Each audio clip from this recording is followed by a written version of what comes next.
Silica send plant association દ્વારા સાંસદ મનસુખભાઈ વસાવાનું સન્માન સમારોહનું આયોજન કરવામાં આવ્યું હતું। મનસુખભાઈ વસાવા સતત 7મી વાર સાંસદ તરીકે વિજેતા થતા હોટેલ રિજન્ટા ખાતે તેઓના સત્કાર સમારોહનું આયોજન silica send plant association Rajpardi દ્વારા કરવામાં આવ્યું હતું, જેમાં રાજપારડી પંથકમાં આવેલ લગભગ 40થી 50 પ્લાન્ટના સંચાલકોએ હાજરી આપી હતી અને સિલિકા પ્લાન્ટને લગતા વિવિધ પ્રશ્નોની રજૂઆત પણ સાંસદ મનસુખભાઈ વસાવાને કરી હતી। સત્કાર સમારોહમાં પ્રમુખ રાકેશભાઈ સોલંકી, ઉપપ્રમુખ મુકેશભાઈ કણસાગરા સહિત અન્ય હોદ્દેદારો અને સભ્યો ઉપસ્થિત રહ્યા હતા।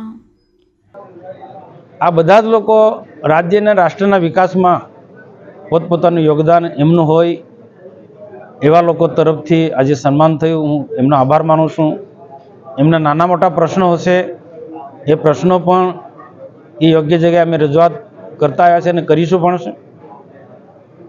અને સરકારની સાથે રહીને તેઓ હંમેશા ચાલે છે। સરકારની આવકમાં હંમેશા વધારો થાય એવો એમનો સતત પ્રયાસ થાય છે અને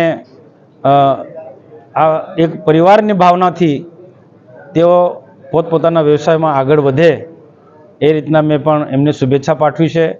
અને આ વિસ્તારની અંદર, રાજપારડી વિસ્તારની અંદર સૌ બધા સાથે મળીને આ રાજપારડી એરિયાનો આસપાસનો વિકાસ થાય એના માટે પણ મેં એમની અપીલ કરી છે। દેશના પ્રધાનમંત્રી નરેન્દ્રભાઈ મોદી સાહેબ રાષ્ટ્રને મજબૂત બનાવવા માટે હર હાથ કો કામ આપવાની વાત કરે છે, તો એમાં પણ આ લોકો ઘણા બધા લોકોને રોજગારી આપે છે।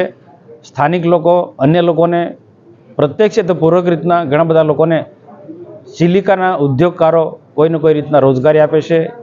એ વાતનો પણ ઉલ્લેખ કર્યો અને જો આવનારા દિવસોમાં આ ક્ષેત્રે વધુમાં વધુ પ્રગતિ થાય એવો મેં ઈચ્છીશ।